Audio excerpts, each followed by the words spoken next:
What is going on, faithful? Welcome to an emergency podcast update. We have amazing news, no intro, no anything. Not sure how long this podcast is going to last. I'm recording this on my phone just because we had to talk about it. The deal has been agreed to. George Kittle has agreed to a 5-year, $75 million extension. It's happened, folks. The thing that we have all complained about, pay George Kittle. Pay George Kittle, one of the best non-quarterbacks. You could just say one of the best players in the NFL. Let's be very honest.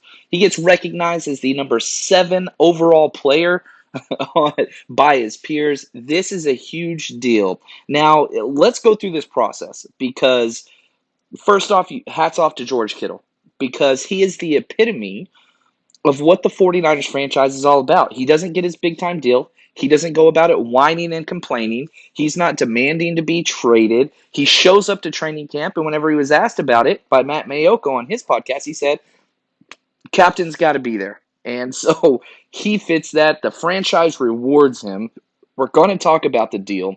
5 years, $75 million. And again, his agent has confirmed that it has been agreed to. They're still working out some of the language. All those different types of numbers coming out. But what we do know, $15 million per year over this 5-year extension more than obliterates the tight end market, which if you look at the other tight ends in the NFL, the two highest paid were Hunter Henry on just a franchise tag at 10.6 million, and then Austin Hooper. He signed basically 10.5 million per year with the Cleveland Browns, signed a 4-year deal there. So usually, whenever you get a new premium contract at a position, if you look at Myles Garrett, if you look at Joey Bosa, they jump up anywhere between 5 to 15%, right? So if we followed that trend, and let's just say 15%, let's go on the big side, from 10.5 million, you're talking a 12 to possibly $12.5 million deal. Absolutely not. What the 49ers did for George Kittle is they rewarded him so much that he jumped up 50% the tight end market.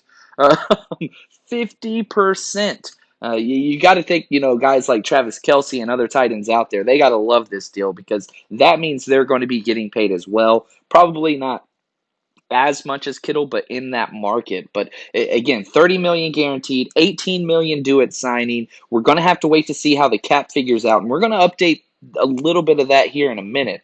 But again, going back through this process, yesterday, 49ers faithful beloved Grant Cohn, comes out and basically says, we are going, the deal, he put out 6 years and all the specifics and all this stuff. Everybody says, yay, this is awesome, myself included. I jumped on. I know Grant. I know he pisses a lot of people off, but that was great news.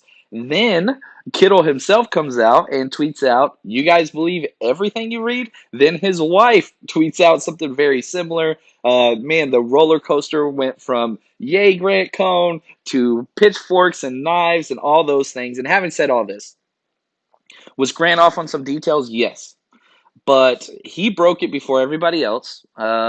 You got to give credit where credit is due. He got kind of bailed out on that one, which is awesome. I love that. But when the information broke today, we got Ian Rappaport late last night. I was already in bed. He talked about it on Twitter as well, went on Good Morning Football, talked about how they were very, very close, but not there quite yet. And then pardon the take, the ESPN podcast /so, they were actually the first ones to break it this morning. And again, 5 years, $75 million. George Kittle is going to be around for the first half of the decade at least, if not longer, and just the face of the franchise. Everybody was so worried. There were people out there saying we could trade him and we can't afford him and all those things. Nope. He gets signed. And even though George Kittle obliterated the tight end market, this is still a crazy cheap deal. If you just look at the wide receivers money, if you stack this contract, 5 years, 15 million, 5 years, 75 million, 15 per year, he would be the 12th highest paid wide receiver. The 12th highest paid wide receiver. Are you kidding me? Listen to these wide receivers that are still getting paid more than Kittle.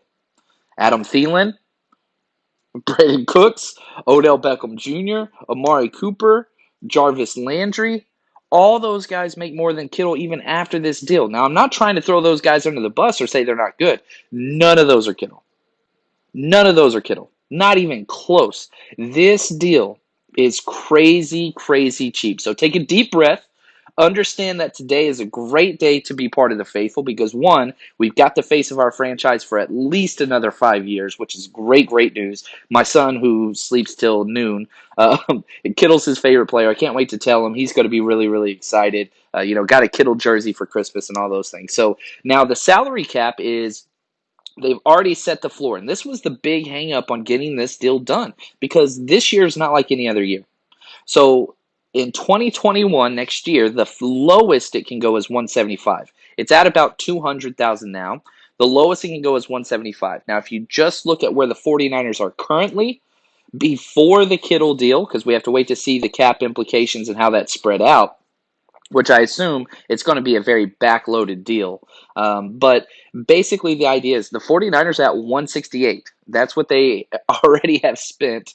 Now, they can rework some contracts, cut some contracts, whatever. But if they honor every single contract currently for 2021, they've already spent 168. Again, that's before the Kittle deal, which only leaves them about $7 million wiggle room for 2021. Now, obviously, there's going to be some changes there. Whatever. We'll deal with that.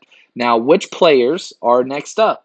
Trent Williams, he's on a 1-year deal. Richard Sherman's last year deal. Kyle Juszczyk, last year. Quan Williams, Kendrick Bourne, Ronald Blair.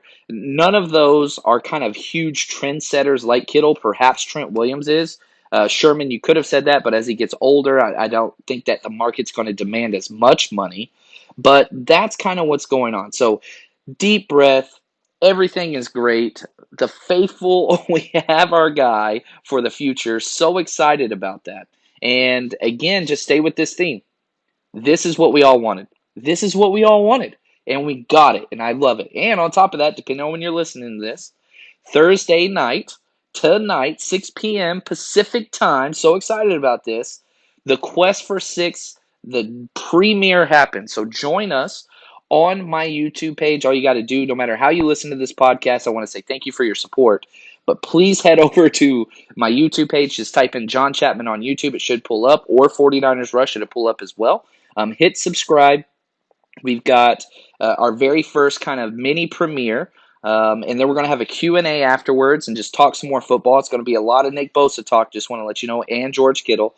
And we're also going to be giving away a free brand new white Nick Bosa jersey tonight on the Q&A itself. So come watch what I've been working on for 3.5 months straight. And then hang around. We'll talk some 49ers, give away a jersey. So much great news. So excited. The season's so close. What a great time to be a 49ers fan. It's always a great time to be a 49ers fan. We're the best franchise in sports, period. So thank you guys for listening, and can't wait to see you guys tonight. Thanks, faithful, and as always, stay strong.